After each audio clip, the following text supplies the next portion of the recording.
Hello there everyone, my name is Clink and welcome back to Dark Souls.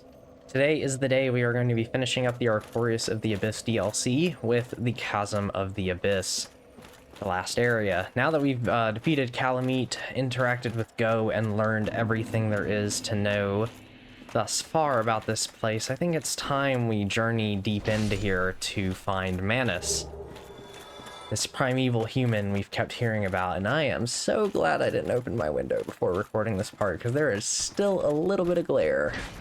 I was like, man, there's like no sunlight in my room. I feel like a goblin, but I was like, I'm gonna be doing this area, and yeah, you,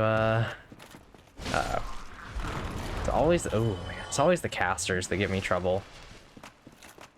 But doing this area, I knew I was gonna need it to be pretty dark so that there wouldn't be so much glare. But there's the Dark Bead. That's the spell that like one-shot me when we were going through Ulasil Township. So very good spell if you're using a sorcery build. All the dark spells are really good, honestly. I recommend using all of them. I don't know if I'll get to absolutely everything in the Chasm of the Abyss. I honestly can never fully remember my way through it. I know like how to get to the boss, but I don't remember where every single item is. As you can see, it's very dark in here, but there's not really a way to light it up like there is with the Tomb of the Giants. I'm trying to remember what item is down there. There is ways to get to absolutely every part of this though on foot, and I think that is the boss fog wall down there. No, it's not. That's something else. But if we keep walking down here, we can meet a new enemy. These are just straight up humanities as an enemy. And, oh man, that's the one up on the ledge that I can't even attack yet. I hate that caster. I might actually loop around to it, just to have it knocked out of the way for now. Actually, it's back this way. I remember this. We're gonna go over here. And, oh boy. Maybe I didn't go the right way still. I'm getting all confused. I'm sorry. Whoops. Whoopsie daisy. Oh, you dropped down, you idiot. It was almost me who was the idiot in the end. Yeah, now we can actually take out these humanities. So they don't actually get knocked back, and they just damage you by you walking into them or them walking into you. So you kind of have to be careful fighting them. But they're certainly an interesting enemy. I don't really know why they're floating like this, but all these things that are getting dropped, I'm sure you can take a wild guess at what they are. Humanities. Alright. Come here, buddy. Let me just... There we go. Okay. Yeah, if you need humanities, this is definitely the spot to farm them. So if you're wanting to max out the Chaos Covenant. But I want to go over here, because if you walk over here, you'll fall down into this smoke that I was like, oh, is that the fog wall? No. But this does lead to something very interesting. We follow this cat. This is the same one that runs the Forest Hunters Covenant. We'll just take this guy out on our way. We actually get to one of the most interesting things in the entire area, in my opinion. And something I would have absolutely loved to do before fighting the Four Kings.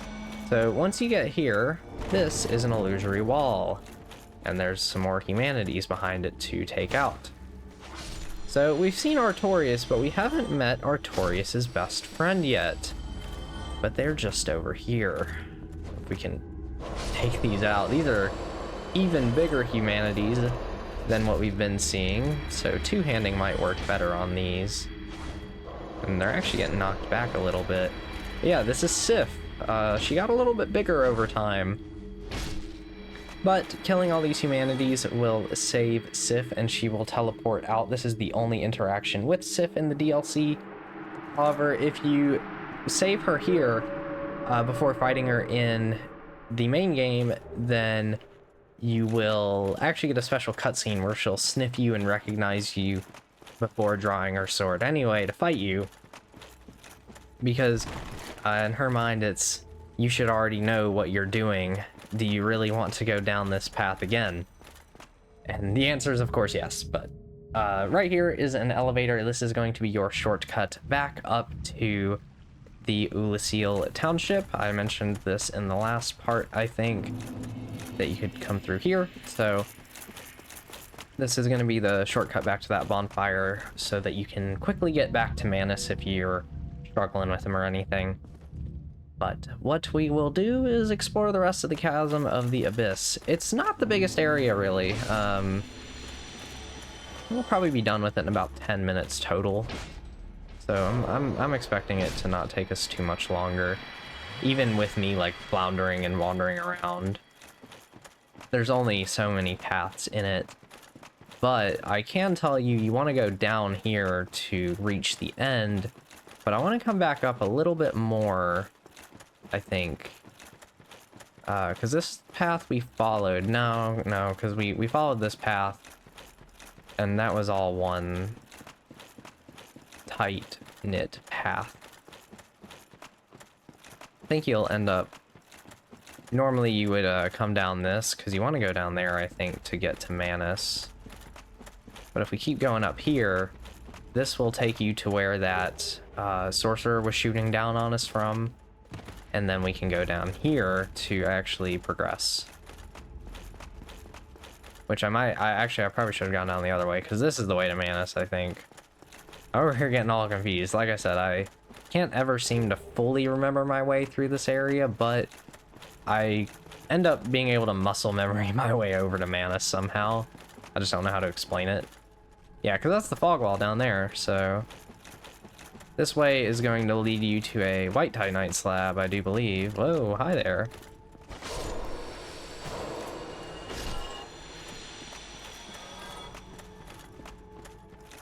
Yep, white titanite slab. Cool, cool, cool. Because I want to show where you get the pyromancy, because the pyromancy is really good. I know I haven't really talked about the pyromancies much throughout this playthrough, but the Great Combustion spell is really, really good that you can buy from Quelana in Blighttown. And the DLC's one pyromancy is essentially just a dark version of that. So it's really strong. And yeah, this is the end of the Chasm of the Abyss, but let's go ahead and wander around a bit more. We got some Estus, and I'm still below that 5 threshold. If I had at least 5, I would have probably just walked into Manus, but... Let's take the time to wander about a little bit and see what else we can find. Because like I said, I really want to show where the pyromancy is. You can see a few extra items off in the darkness here and all that stuff down there that we haven't even been to at all. And this is where we had come from, so I want to drop down here, I think. Yeah, this seems right. So let's see what we find. Help me carving. We can drop down here, take a decent chunk of damage for it, but that's fine. And there's the Black Flame Pyromancy. I knew it was on like some random ledge. We can just keep moving along. Bonk. Bonk. Man, these really big humanities are kind of scary. I don't even know what's around here. It's so dark. It's almost like the Abyss is meant to be dark, right? But I do really like Chasm of the Abyss, despite it not being the biggest area and it confusing the ever-living crap out of me. Oh, this is the path I should have gone, because you go up here. Yeah, I knew it was down there. I was like, I should have gone down there, because I think that's where the pyromancy is. I think that's it, pretty much. I didn't get all the spells here. We only got 3 of them. Huh. Trying to think of where the other ones I missed are. But yeah, let's go on ahead and bring this up and return to the bonfire because we need to be prepared for Manus. Because this is not going to be an easy battle.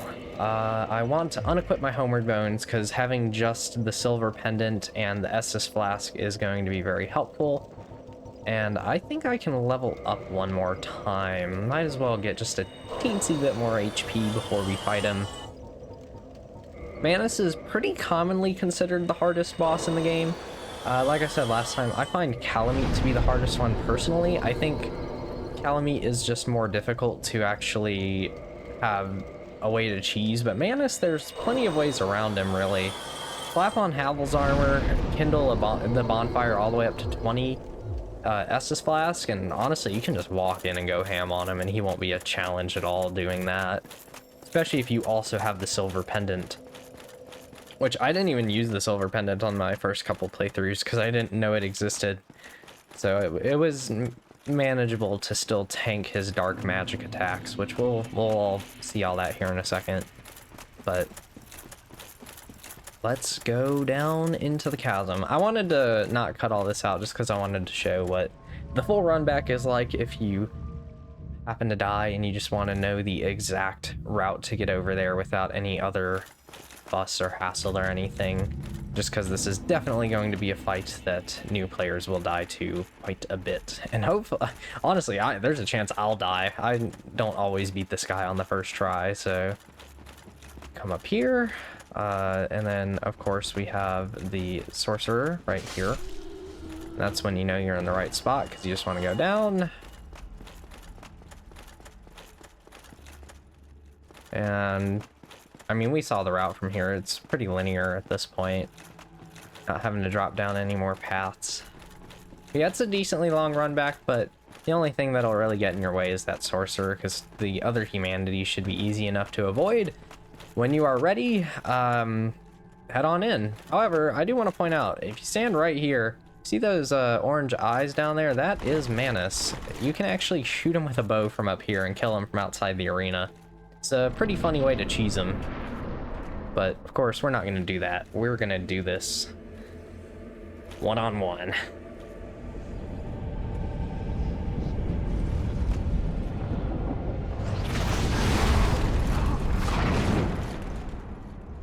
And there's that hand again.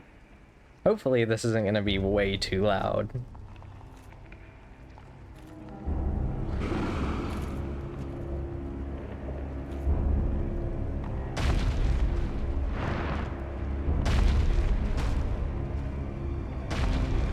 There he is, Manus, Father of the Abyss. Recommendations: don't lock on. Do not do it. It makes this fight harder. He has a lot of attacks. Most of them involve this big arm. And all of them are dodgeable, but he does have one in particular that is quite scary. It's also a good idea to probably go... This is the scary one. Hopefully I don't die here. Okay, good. If it was directly hitting me, I would probably be dead, but since it wasn't, I'm fine. So, Manus, like I said, he's got tons of attacks. Most of them really don't do that much damage. Now, you do have to be careful on your stamina because of that, like, wombo combo attack, and this is where you need the silver pendant. These magic attacks are pretty spammy. You just start spamming the silver pendant, and all will be fine. Ooh. Wow. I should have been using the silver pendant there, too.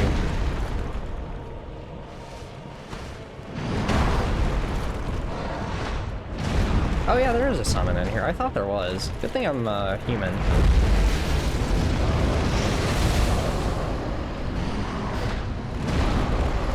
I'm just getting bodied in this attempt, and whoops. This is probably going to do more damage than it did the first time.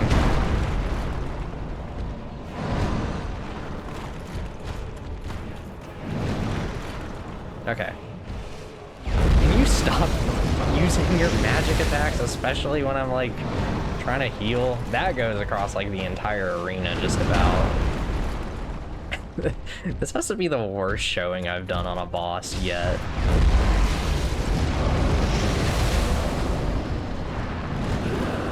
Okay. Can you, like, not jump on me, please, Manus? Alright, one. Oh, I have two more SS. I thought I only had one more. Seriously? This is definitely the most annoying one.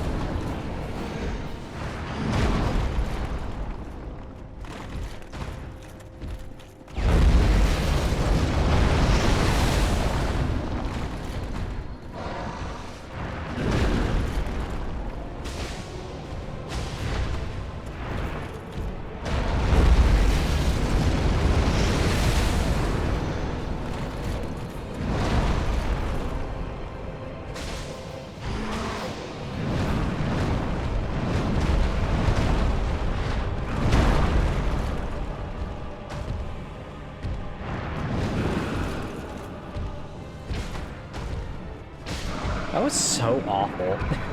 That was terrible. How did I win that? It was so bad.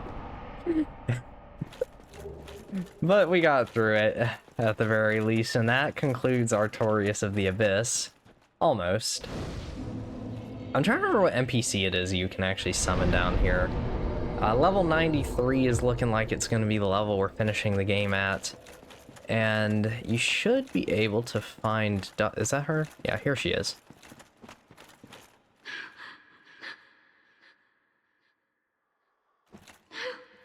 Yeah, I don't think she'll actually do anything, but... Yeah, Dusk has been saved from Manus, and, yeah. The true legend is that Artorias was not the one who defeated Manus. It was us. Bum bum bum. I just want to try this one more time. Is Dusk gone? No, she's still here. It's just so hard to see her. It'd be so cool if you could summon Sif for this fight. Although, no, I don't think that Sif is the summon. But yeah, that concludes Artorias of the Abyss. However, I do kind of want to go see if Go has any more dialogue. I don't remember if he does, but I just want to talk to my boy Go one more time. So we're gonna do that. And this is the point where I do want to say, once this goes up, I will maybe have a few days before, like, this has been going up every other day, but I'll probably have a few days before the final part goes up, just because, right now I'm planning for the final part to be the next video, so we'll finish the game then. But if there's any other things you guys want me to see and cover that I haven't done in this is the last chance to suggest them, and I will put that video together if there's enough there. If not, I'll just incorporate it into the final part and make it a longer video. But yeah, as of right now, I'm planning to finish the game in the next episode, so just a thing to point out there. Thou comest again, legend of humans. It is always an honor to speak with thee. Do you know? Okay, so yeah, Go doesn't have any more dialogue. That's unfortunate. But yeah, I'm so sad that we're done with this expansion. I love Artorias of the Abyss so much. I think all the levels here add so much value to the game. And the boss fights are just, they're great. It's hard not to love them, but let's warp back to Firelink Shrine, since that is where we're gonna need to be next time around for the culmination and the end of our journey through Lordran. It's been a long one up to this point. It's definitely not the longest Souls game. Dark Souls 2 is probably going to be a good amount longer than this series was when I do eventually do it, but yeah, I'll see you guys next time for what will most likely be the final episode of Dark Souls. I hope you've enjoyed watching up to this point, and I hope you enjoyed Artorias of the Abyss, so I'll see you next time. Bye-bye.